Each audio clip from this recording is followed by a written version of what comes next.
से हमारा कुछ पॉलिटिकल देखो वो वोट किस पार्टी को।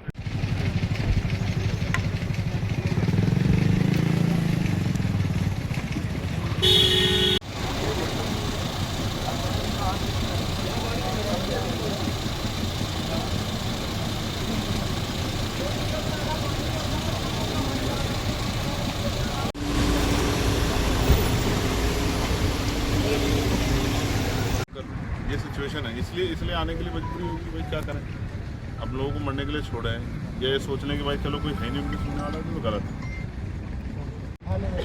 है। महिलाएं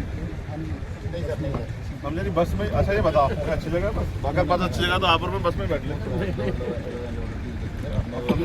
मैंने पहली बार कहीं पे महिलाओं को रिटेन किया जाता है, जबरदस्ती गाड़ी में भरा जाता है, ये मैंने पहली बार।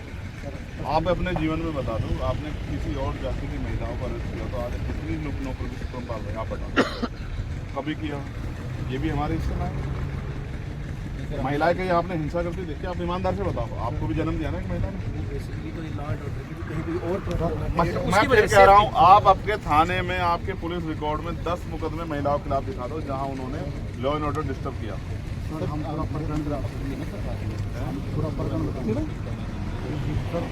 ऐसी सिचुएशन क्यों बनती?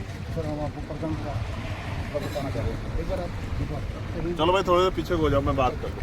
थोड़े पीछे हो, हमारे लोग पीछे हो जाओ, और सारा पीछे होगा भाई। उसको अपमानित करने का प्रयास करना या उसको जो बारात है उसको अपमानित करने का प्रयास करना, ये इससे थोड़ा बड़े हो जाओगे।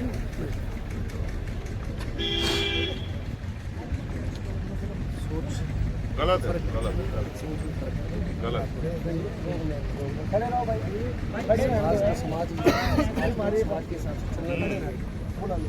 अच्छा हम इसको जितना जो है ना, जितना इसको परेशान करेंगे इस काम में, जितना जो है वो करेंगे उतना ही बड़ा होगा। ठीक है, आप समझो 90% घर ऐसे हैं जो सुबह काम पे जाते हैं तब अपने घर को सही तरह चला पाते हैं। अब वो लोग आज आप वीडियो देखो, वो हजारों की संख्या में वहाँ पूछ लेना और हजारों की संख्या में सुनने को मिला, पूछ लेना। वो कोई खुशी से थोड़ा कर रहे होगा भाई। किसान अगर यहाँ बैठे थे या किसान वहाँ गए दिल्ली, वो कोई खुशी से मजबूर होकर गए ना, तो उनको लग रहा है कोई सहारा नहीं बचा, तब आदमी आंदोलन करता है, वरना तो इंतजार करता था आज हो जाएगा, 10 दिन बाद हो जाएगा, 20 दिन बाद हो जाएगा। जिन्होंने अपराध किया वो खुलेआम घूम रहे हैं, और जिनके जो पीड़ित हैं वो बेचारे वो डिटेन होकर कहीं। आज आपको महापंचायत में जाने से रोका गया है, क्या मामला है? देखिए मामला तो मुझे बड़े दुख के साथ कहना पड़ रहा है कि मामला गंभीर ही नहीं, अपमानजनक। मौली गांव में जो हुआ है वो मानवता के लिए चिंताजनक है। देश को आज़ाद हुए 75 साल से ज़्यादा हो गए हैं, और अगर आज भी दलितों को घोड़ी पर बैठने का अधिकार नहीं है, तो ये हम सब लोगों को सोचना चाहिए कि क्या वास्तविकता में आज़ादी के अवसर और आज़ादी के जो अधिकार हैं वो सब तक पहुँचे नहीं पहुँचे। सिर्फ बारात को रोकना ही एक सामूहिक रूप से अपमान है, लेकिन उससे अलग पीड़िता के जिस बिटिया की शादी थी उसके पिता को उठाकर पूरी पंचायत में ले जाकर उसके ऊपर ये दबाव बनाना कि जो काम गांव में पहले नहीं हुआ, कि बारात नहीं चढ़, घोड़ी नहीं चढ़ा दलित दूल्हा, तो वो ना हो, इसके लिए दबाव बनाना, ये एक तरह से पूरे समाज को नीचा दिखाना। जिस दिन बारात गई पहले बग्गी वाले पे हमला किया, फिर पुलिस ने बग्गी वाले को, क्योंकि उनके पास इन्फॉर्मेशन थी, एप्लीकेशन थी, उसको बुला दिया, बारात निकल गई, बारात के साथ झगड़ा करने का प्रयास किया। गांव में कहते हैं कि अगर कोई बाहर से आता है तो वो मेहमान होता है और उसका सम्मान भी होता है, और कहते हैं बेटी भी पूरे गांव की होती है, लेकिन यहाँ तो बेटी दलित की रही। यहाँ तो उसी बारात का अपमान किया गया, उसी बारात के साथ मारपीट की गई, उसी बारात को मजबूर किया गया अपमानित होने के लिए। तो यहाँ बेटी गांव की नहीं बेटी बन पाई, ना ही जो मेहमान गए वो गांव के मेहमान बन पाए, वो उसी समाज के मेहमान रहे जिस समाज में बारात लेके गए। उसके बाद 2 घटनाएं और घटी, और तीसरी घटना जो है जहां 2 बच्चियों को उनके कपड़े फाड़े गए, उनको घसीटा गया, उनके साथ मारपीट की गई।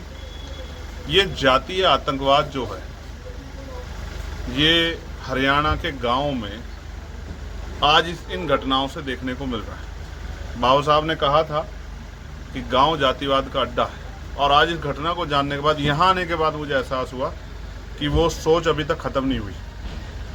तो जहाँ एक तरफ सरकार के लोग नारा देते हैं कि चुनाव के समय के सब हिंदू भाई हैं, और चुनाव के बाद जो है इस तरह से मरने के लिए परिवार को छोड़ दिया जाता है, उनका सामाजिक अपमान करके पूरे समाज को नीचा दिखाया जाता है, ये भारतीय जनता पार्टी की सरकार की कथनी और करनी का सच हमारे सामने है।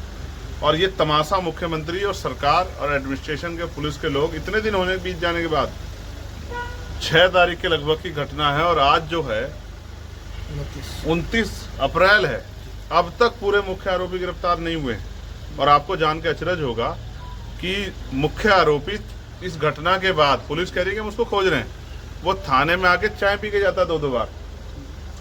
तो ये बिना सरकार के संरक्षण के संभव नहीं। इसलिए मुझे बड़े कड़वे शब्दों में कहना पड़ेगा कि हरियाणा में दलितों का दमन हो रहा है, उनके साथ अन्याय हो रहा है, और ये सरकार की देखरेख में हो रहा है।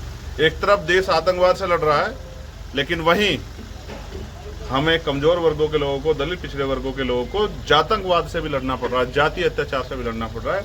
यही भारत का कड़वा सच है। आज आपके प्रशासनिक अधिकारियों के साथ भी अभी बैठक हुई है, आपको रोका गया, तो आपकी क्या मांग रही और क्या अपराध तो नहीं रोक पा रहे हरियाणा में, गुंडों को तो नहीं रोक पा रहे, जातीय आतंकवादियों को तो नहीं रोक पा रहे, लेकिन उन्होंने मुझे रोका। मैं संवैधानिक व्यक्ति हूँ, मैंने उनसे चर्चा की, उन्होंने मुझे विश्वास दिलाया कि वो उन आरोपियों को गिरफ्तार करेंगे, और उन्होंने मुझसे ये भी बताया कि उन्होंने गांव में चौकी खोली है, अब भविष्य में इस तरह घटना नहीं होगी। लेकिन मैं उनको ये बहुत जिम्मेदारी के साथ कह रहा हूँ, उन्होंने मुझसे 15 दिन का समय मांगा, मैं उनको 16 दिन का समय देता हूँ। लेकिन हम लोगों ने भी ये तय किया है, और हमारे साथी अभी जा रहे हैं 16 मई को इस घटना, ये जो सामाजिक रूप से पूरे समाज का